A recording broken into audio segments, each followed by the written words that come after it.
Hi there. Good morning, everyone. Or good afternoon. Actually, I guess you're on the East Coast today, so it is afternoon, Matt. And as I'm letting people in, we want to welcome you to our second in our series of our non-Del Growth Accelerator. And my name's Ginger Bell. I have Matt Coles with me today. Matt, how are you? I am excellent. I'm coming to you live from the best garden inn in Miami. So Right. thank you. Yeah, thank you for the time and looking forward to this meeting. Very, very good. So we are recording this. I'm going to actually hit send because I've got everything we're going to be going through today. We do have a lot of information that we're going through. I'm going to continue to let participants in. Matt, we've got a couple hundred people that have registered for this event today. And I know not everyone shows up because they know we record this, so you can come back and listen to it. And that's really the advantage of doing this. And why we started this series was to be able to provide you with some fundamentals in helping you grow your business. Last year, Matt and I did a series, which was actually, I think, 7 months long, that we did on business building, creating a business plan, setting up your marketing and your branding and all those kind of things. And I know, Matt, you had several people say it was the best training and events that they had gone through, and especially in helping them build their business, right? Yeah, I think it's one of those things that we've talked about till we're blue in the face, which is a lot of people that are in this space are very good originators. And a lot of times they go out and they would say, "Hey, I want to go do this myself. I want to start my own entity and or move from a broker to banker position," which is basically changing your DNA essentially, right? You're changing the way that you operate, and it's a good time to reset, put pen to paper about who you are, what you're trying to build, and what is your market space inside of this fantastic landscape that we're in the lending space. Yeah, absolutely. And so in this series, we're going to go through really what you need as far as planning your business. And so each month we're diving into a different section. We have a lot of material we're covering today. We have some interactive exercises we're going to share with you that can give you some outcomes. And that's really the goal of this. So you do have homework assignments if you choose to do them and implement them into your business. That's up to you. But we've kind of laid the groundwork for you. So last month, we laid the foundation, and that was defining you, your leadership, your identity, what that looks like, who you are as a leader, what you want to be as a leader in your business. This second month, we're getting into optimizing to scale, and that is so important, especially, we keep talking about, the potential, and we're starting to see that, I know already, as far as refinances coming along. But regardless of what your business is, where you are in your business, whether you're a solopreneur, where you're saying, hey, I want to grow my non-del business, it's really setting up those systems. So that's what we're going to go into today. And then next month, we'll go into building your team. So really building on that foundation of setting up those systems. And then we'll follow with your client experience, your partnership powers, and planning to scale. And so each month, we're going to focus on different sections. And so what we're going to today has a lot of different exercises, which means implementing it into your business and setting up time to do that and creating that preparation. And so I love this quote, Atomic Habits. I've actually read the book a couple times. It's one of those, if you haven't had a chance to read it, take the time to read it because James Clear does an amazing job about really not just setting goals, but creating systems to be able to achieve those goals. And so, many people, especially as originators, Matt, they're used to having those goals. You build on that, more volume, better balance, less stress. Those are things that goals can help to build. But when you get busy, you don't operate off of your goals, you operate off of your systems. And that is really the key in order to be able to build something that is scalable. And so in order to reach those goals, you have to have those systems. And so that's what we're going to focus on today is creating really a workflow blueprint and getting into that. And so how you can do that is to optimize Most lenders think of scaling, Matt, means more volume, but we know when you get more volume, that can equal more chaos. And so that can have longer days, more stress, more mistakes, right? That's not growth, that's overload. And so real scale means that you can handle more loans without lowering your service, without missing your details or burning yourself out. And so we're going to really focus on how to react, how to change and shift from reacting to problems, being that firefighter we talk about all the time, chasing your files, living in your inbox, to creating a business that supports your systems. And it begins with really getting through, taking a good look at what your loan flow audit looks like. And so, Matt, I know you talk to a lot of originators, and for them, you have those conversations like, what are you doing in your business right now? What does that look like, right? Well, we have the ability, we've touched on this a number of times, which is last time we had a refinance run, right? 2020 to 2021. I think everyone, maybe even on this call or who's listening to this, there's a lot of long days and a lot of long hours put into a lot of stuff. And efficiencies were missed quite a bit, right? The efficiency of getting a loan from start to finish was missed quite a bit. And I'll just share a personal experience that I just actually went through myself, which is I onboarded a new salesperson 3 weeks ago. Mm-hmm. And the last time I hired a salesperson, I had to like rethink of everything that we do in order to get them to a place where they were efficient in order to do it. And so last time I learned my lesson, I said, I'm going to write everything down that we did, all the resources I had to pull in together, all the people that they had to meet, all the processes that they had to learn. And I documented it. And thank goodness I did that, because this time around, the onboarding process still came with some hiccups, some unforeseen circumstances, but it was way smoother when I had the playbook already laid out with regards to, okay, let's plug and play. Let's go through these steps. Let's go through this. And when I'm looking at it, I do talk to a lot of people. Almost every lender that comes into our world says that they want to grow. Right. And when I say you want to grow, but it took you 17 touches to get your warehouse application over to me, like, what does that efficiency look like for you? Because you got to have it dialed in if you want to grow. You can't reinvent the wheel every single time. So I'm glad that we're doing this. Yeah. And so the workbook that I have uploaded for you, and that I'm going to send a follow-up, we're going to send this recording, goes through the exercise of identifying those steps. It's pretty standard, right? But going through that exercise, just as you did in hiring a new account executive, can help us to realize what those steps are. The second part of this exercise, Matt, is to identify where are those bottlenecks in that process? What are the gaps? And where are there duplications? And so when you're going through this, once you have that down and you've mapped that out, then what you want to do is to really look at the process and see, are there signs that your business has grown faster than your systems? And so what are those things that you need to change? And so using that to do that. So we have that as far as an exercise to do that. So looking at that, which steps currently feel the most manual? And you probably saw some of this as you were going through the process as well. It's like, is this the best way for us to do this? Is there a better way to do this?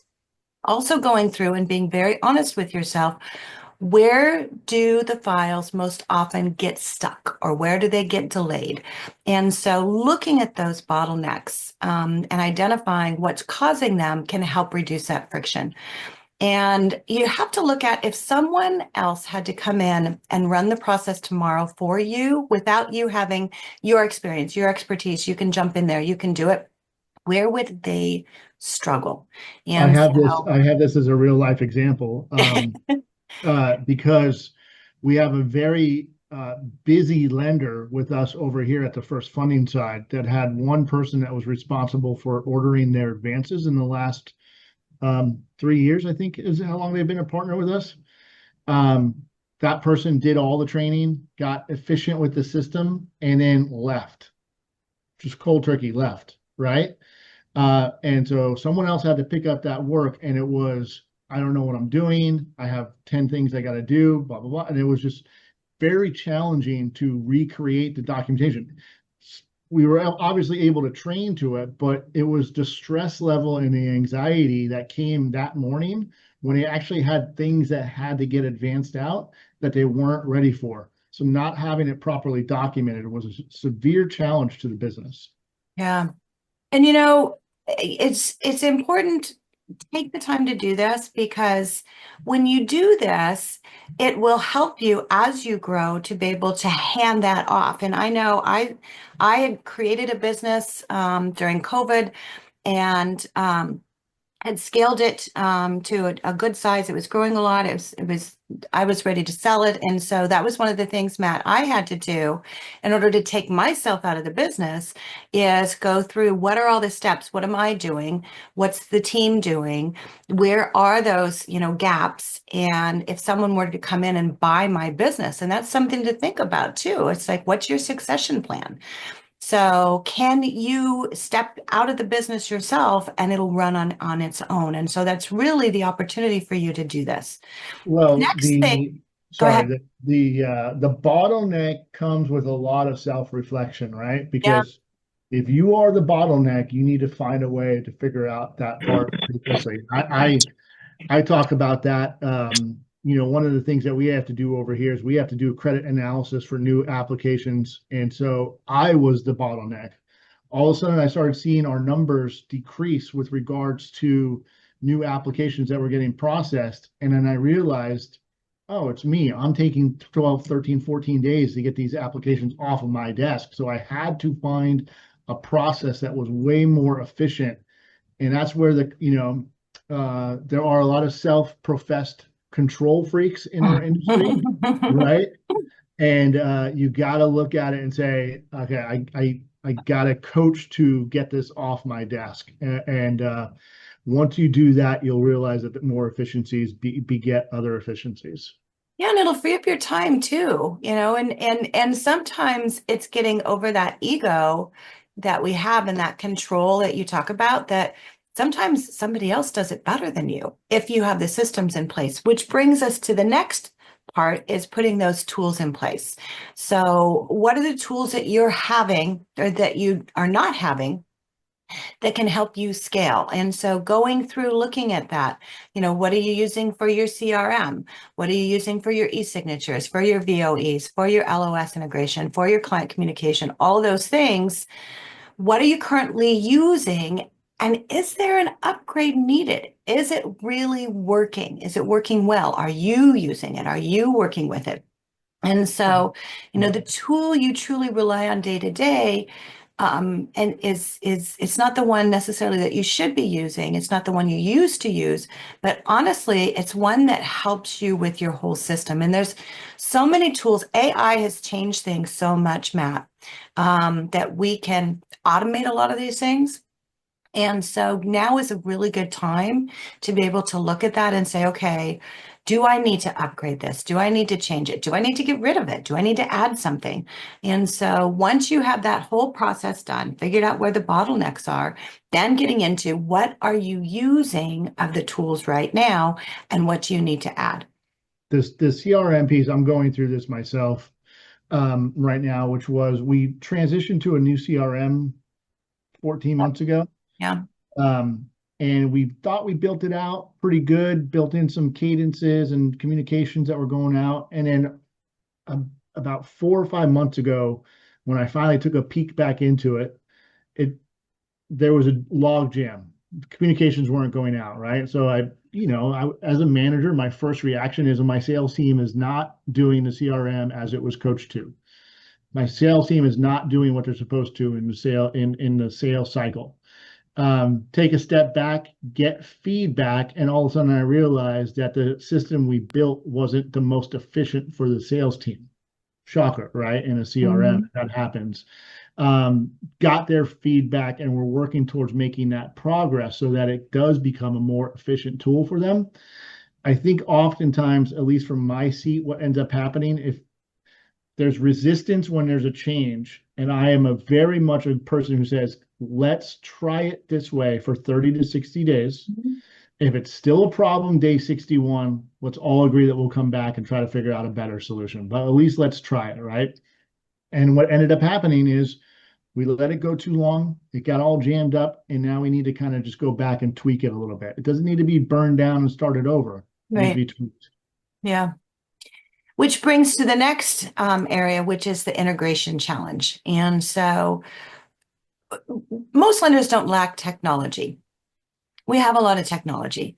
What they lack is the integration of the technology. And you know that with the CRM, right? And so, if you have systems that don't talk to each other and you have to re-enter the same information multiple times, or your sales team is not using that, it can waste time. It can, have errors. If your team spends too much time tracking changes, triggering notifications, coordinating between systems, then that could cause some of those bottlenecks, or to the point of yours where they weren't using it to the way that you thought they were going to be using that. And so when you look at it, as a result, your people can become the integration layer. And so if they're copying data, if they're managing handoffs, if they're preventing things, from falling through the cracks, then that's a true hidden cost that it's not just an efficiency, but it can bottleneck as far as how you can grow in your volume. And so, Yes. So, every mortgage company that I have been involved in my 26 years of doing this is the biggest miss that I think happens, which is you have a system and then you bolt on this system, then you bolt on this system, then you bolt on, you got this, then all of a sudden you got this Frankenstein. quagmire of a thing, right? Mhm. I wish we were better about, well, what happens in 3 years when I want to upgrade my system? What happens when I want to do a complete 180 and do something completely different with the technology? How easy is it going to be to unwind all of this and start being forward thinking about it rather than just bolting on? Um, it's a massive, massive undertaking when you try to shift gears, right? And I almost worry that it might prevent some of our lenders going, I don't want to upgrade to the latest and the greatest because I don't want to unwind everything that we have here because it's not efficient, which is just going to further and further put you further and further back from the new way of doing business. But this is the biggest miss that I see is what does it look like 5 years from now when technology is better, and how do I unwind this and make sure it's not going to break the entire process? Yeah. One of my favorite quotes is by Andrew Carnegie, and he says, in order for you to have growth, you have to be willing to give up everything you do right now if it's not working. And we hang on to that, right? It's like, well, it's kind of working. But it doesn't mean you have to throw everything away, because the great thing is there are integration solutions. And so, there are platforms you can use that will connect all these tools, that will do the automation as far as the handoffs, who will help you to scale seamlessly. And so, there's some industry specific platforms. Zetro is a prime example. And I actually just had them on my NAM webinar a couple weeks ago. And, what they have built is really for mortgage brokers and non-del lenders, that gives them everything from the application, the intake, the borrower experience, the portals, your LOS, your CRM. And we've dreamed about a system like this for a while, and Boshin Yang has done an amazing job. Has a extreme background in technology, but really on the lending side as well. Worked for Fannie Mae for a while. Um, And so if you're looking at a system, and I don't work for them, I'm not paid, this is but it was one of those things when you see something, it's like, hey, there is something out there. There's also some great automation and integration tools that you can use like Zapier. And so Zapier allows you to take an API link and it'll connect a lot of these things together. And so it'll connect your CRM. It'll, take your different workflows and your business applications. And again, AI it's one of those things that those who don't start using AI will be replaced, not by AI, but those who are using AI. And so those are things, if you haven't started looking at some of these systems, start looking at some of those systems. If you don't want to switch to a whole new system like a Zetro, you can, look at Zapier and you can go, I mean, honestly, go to Fiverr. There's lots of people you can find that are very experienced. I did that in my business. And I hired someone that was very experienced in Zapier. And I said, here's all my systems, and I want them to work together. And they put everything together for me. So it was very seamless, man. Yeah, I also I'm very active on social media. I'm in every chat group out there for mortgage-backed people.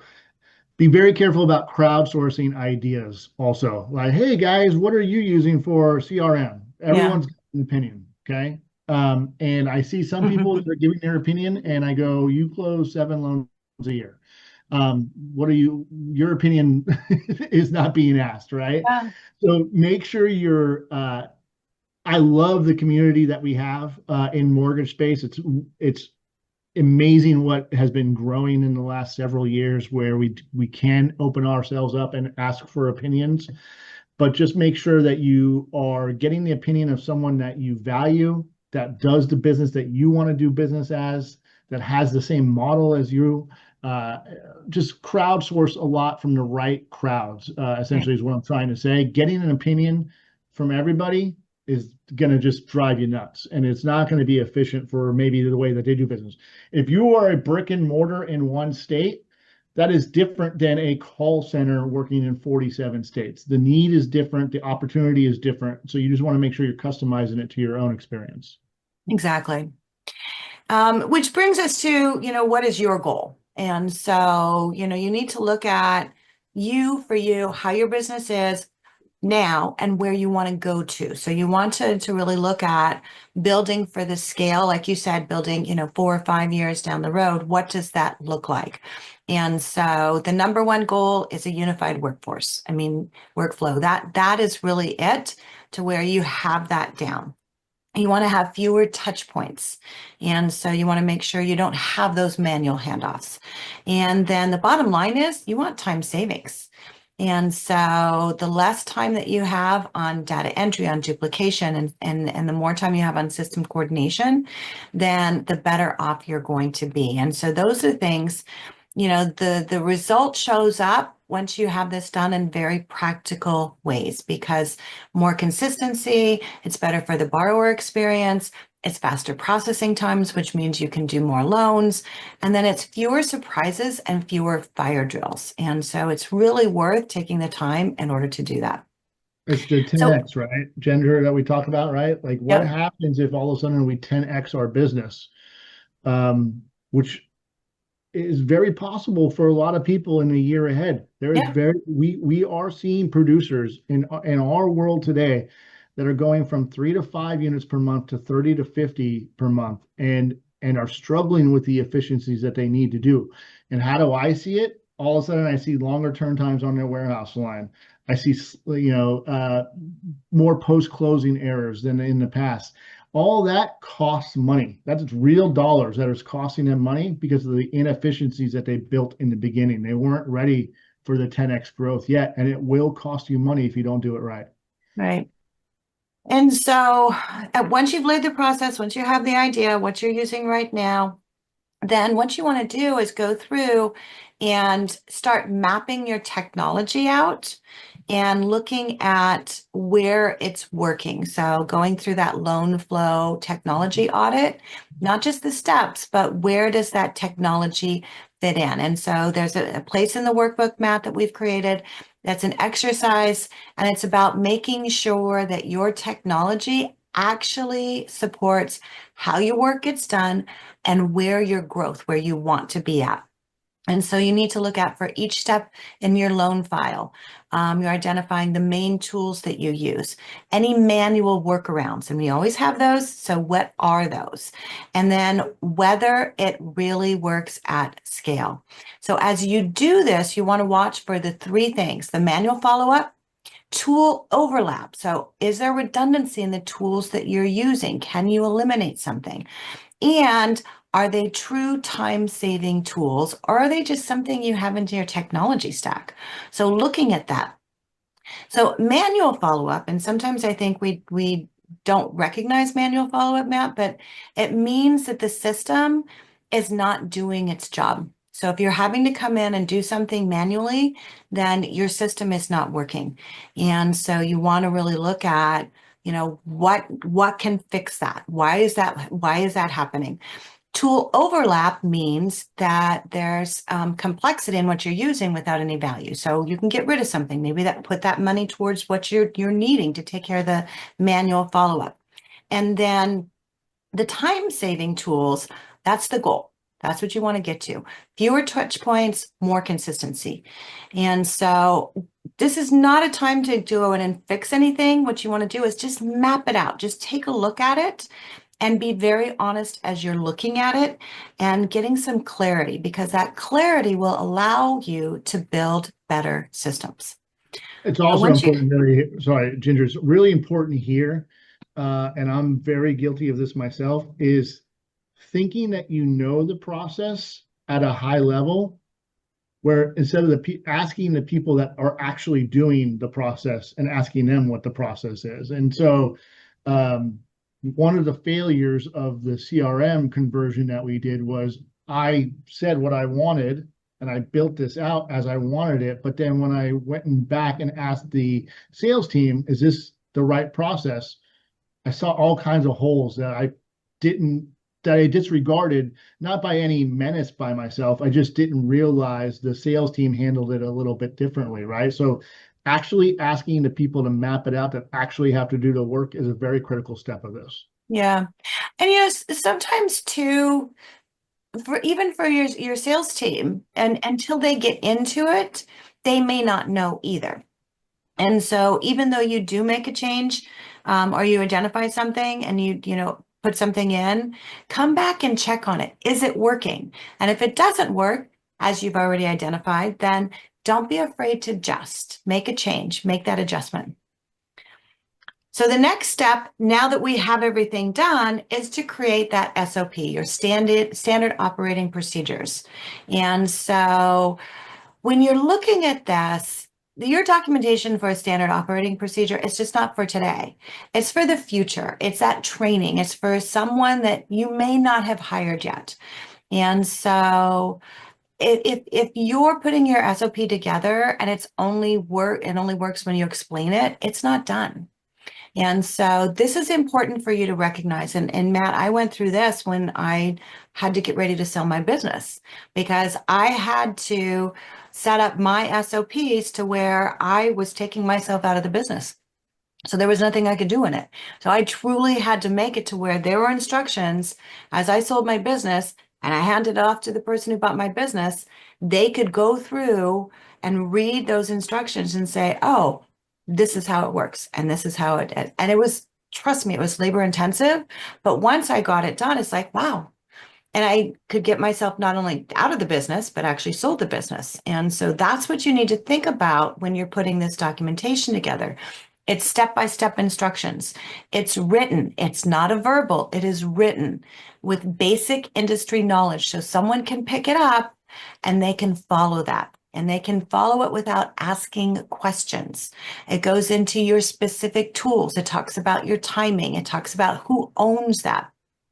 So it is not, and I mean, I've been in the industry for over 20 years. For me, it was like, okay, there you go, get started. There was no. Well, what I found helpful was I use voice to text, right, on my phone while I was explaining something. And then I threw that into Chat GPT and said, put that into a procedure for me. And Yeah. because writing it down didn't, writing it down felt very challenging for me. But while I was talking through it, I put it into Chat GPT and it put it all out there and said, oh, well, I missed this part or I missed this part. It simplified the process for me on a couple of things that I've been working on recently. Yeah. And that's a great, I mean, that is a great example. So, if you don't want to write it down, record it on, just you can honestly record it onto ChatGPT if you want, because they have the audio thing as well. And then Yeah. on ChatGPT, you can say, make this into a standard operating procedure. And you can set it up to where if you don't have time to do it all at once, you can do it step by step. My language sometimes is a little too harsh for Chat GPT. And so it kicks me out once in a while. No, it doesn't. No judging. Okay, so these are the 6 steps. Now, I have made examples for you guys. Not in the workbook, it's an opportunity for you to go through setting up an SOP for yourself. But I have 2 examples. I'm going to show what those are when we get done with this slide deck. And so I'm going to give you those so you can get an idea. The first one, Matt, goes through what are the steps you need in a good SOP. And so, obviously the header, what is it called? What is the name of it? What is the department? What is the role responsible? What are the trigger events? What's the purpose? This is the why. Why is this important? Why does this process even exist? And then what are all those tools, step by step, breaking down those tasks? And then quality checks and decision points. That's important to remember because this is where mistakes happen. So it's those holes where things happen that maybe they need that one-off. So putting those in there, those checkpoints, what needs approval? What if something doesn't happen a certain way? Here's what you should do. And then finally, the communication and the handoff. Who gets notified? And how is the communication sent? Who's responsible for the communication? And so the real test is if a new hire could follow this without asking you any questions, would it work? And that is really the key to a good SOP.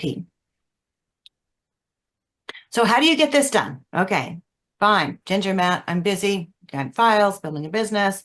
How do I get into doing all this? And the best way to do it is just time blocking. And so you in your business, even if you're a loan officer and you're just a solopreneur, it's about saying, okay, where can I block for me to scale my business? Even if it's just you, you can scale with just you. If you are a non-del and you're looking at hiring, you're looking at growing, you want to get into other states, you have to take the time in order to not just work on your business, but to work on your business, not just in your business. You have to work on those things. And so create the systems. I know, Matt, you're not big on big time blocks. If you can do 15-minute time blocks, whatever that works for you, but take the time, put it on your calendar and stick to it. That's important. Yeah. And And then go ahead. also think about it. I mean, sounds pretty simple. Don't mean to, talk down, but I mean, if you're going to be doing an action that you don't have a standing operator procedure for today, record it, verbalize it, and use that time. Like I just today, I was training my new account executive on how I want a lead to be sent to one of our referral sources. I recorded it, and so that way it's repeatable for me on the next time I have to do it. Everything's repeatable. So it's pretty simple, but you just got to, thank goodness I thought about it before I actually got in a meeting. I hit record and said, okay, well, let's make sure that I document this for future purposes. Yeah, absolutely. Sometimes, I mean, me, for example, I do work with FirstFunding, have for 10, 15 years. And the work that I do, I have written out everything that I do. You have a copy of it, Matt. So if something were to happen to me, I got hit by a bus, you could say, okay, this is what Ginger does, even though you have nothing to do with what I do and you just trust what I do, right? But if something were to happen, it's like, okay, this is what she does, and you can step in. It's important to have that. If you have someone in your business that you don't even know what they do, then you should have them go through and write an SOP for everything that they do, because that's important. You know, I have another client I'm working with right now that they have no SOPs at all, and one person does most of the work. And it's like, you guys, if something happens to her, you're messed up because you don't even know what she does. You don't know what the systems are. You don't have anything. So, you know, it doesn't necessarily have to be about just you. It can be about what other people do as well. So it's important to be able to take that time. And if you have people in your business who are doing things that you don't know what they do, and you just trust that they're doing them, that's okay. But just make sure they write everything down. So if for some reason they leave or they retire or something happens, you're not, you know, left up, you know, the what do they say, the river without a paddle.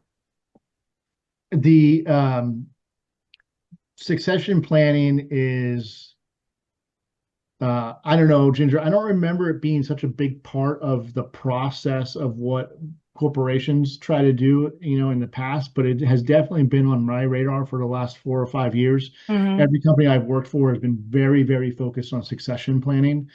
And you know, a real life example is that we had a vendor that did not do proper succession planning. And when two people decided to retire at the same time last Mm-hmm. year or 2 years ago at this point, at this vendor, that vendor went to hell on a handbasket real quick. Mm-hmm. And it was noticeable, disruptive, and very costly for them because we started looking for outside sources and other sources. And quite frankly, we don't use that vendor anymore. Yep. So it is very costly to not have proper succession planning in place. Right. And that doesn't necessarily mean succession planning for you. That means for your team, to Thousand your percent, point. 1000%. Okay. And so the final exercise in the workbook is I call it leadership integration. And so this creates your clarity, your consistency. It ensures that your teams know how your systems work and the process that are documented. And so, you know, going through each of these system areas and the steps, it's like, you know, if your lead intake, do others know how it works? Is it documented? Your loan setup, do others know how it works? Is it documented? Your processing, your referral follow-up, your post-close. And so if your answer is no on any of these, then one of the first things you need to do is to start creating those SOPs. And that's important to do that. So our next webinar is on Tuesday, March 24th. And we're going to be talking about really the next phase, and that's delegation support and hiring for growth. And so once you have those SOPs set up, you have your systems in place, then you want to look at, okay, now you're ready to grow. Now you're ready to start hiring. So that's going to be our next session. If you have questions, and I know we usually like to go through this information and look for questions. I'm not seeing any questions right now. If you do have questions on what we've covered so far, type them into the chat box. And then what I'm going to do is I'm going to actually close out of this, and I'm going to go in and share. This is the workbook. So you guys, I'm going to send a copy of this to you. So you'll get, this is session 2, and everything that we just went through in the slides are the exercises that you can go through. The next thing is what I created was really kind of to help you get an idea. It's like how to create that SOP. And so this is kind of a master SOP template, and it goes through each of these sections. So the 6 sections that we talked about, what that looks like, what it means, your best practices, you know, who owns it, all of that. And so my idea is this way. And again, just like an SOP is going to help you to explain to someone else how to do something, I created an SOP on how to create an SOP. So it's like, this is something you can go through, read it, follow it, and set up your own SOP. And then I know everyone's busy, so I did create just a very short, simple SOP. It doesn't have any of your systems in here, but to give you an idea of what that could look like, that's what this one is. So it goes through what the purpose of the SOP is. And then I've just outlined here, you know, some examples as far as what your tools are, and then step by step, each one of those tasks, what that looks like, and who's the owner of it. And then each of the steps, your consultation, your pre-approval, what the step number is. And it doesn't have to be too complicated. I mean, you can make this as just a simple one. You can have one that has maybe more information on it. But even if you just start off with something like this, Matt, and get an idea on what those steps are. And this is probably something you went through in your exercise of a new hire. It's like, okay, what are the steps? Let me outline those, get them together. Then you can start kind of filling in some of these, what that looks like, and add some more details to it. So those are the handouts I'm going to send to you. And then if you have questions, I'm going to send you my email. Matt's included on that. If you have any questions at all as you're going through this process, reach out. Or if there's something else you need, it's like, hey, this was great information. I really, would love to dive in deeper into something on this. That's how we created the content for this next series that we're doing this year, is by a lot of the feedback and the questions that we got from you last year when we were working on your branding and things like that. So feel free to reach out to us, and then, let us know what other questions that you have. Okay, so I'm not seeing any questions. David, thank you for saying thank you. You guys, thank you so much for joining us. And I'm going to send a copy of the recording. Matt, as always, thank you. You're a wealth of information, and I always love doing business with you on these webinars. And we wish you all a great day. Thank you so much.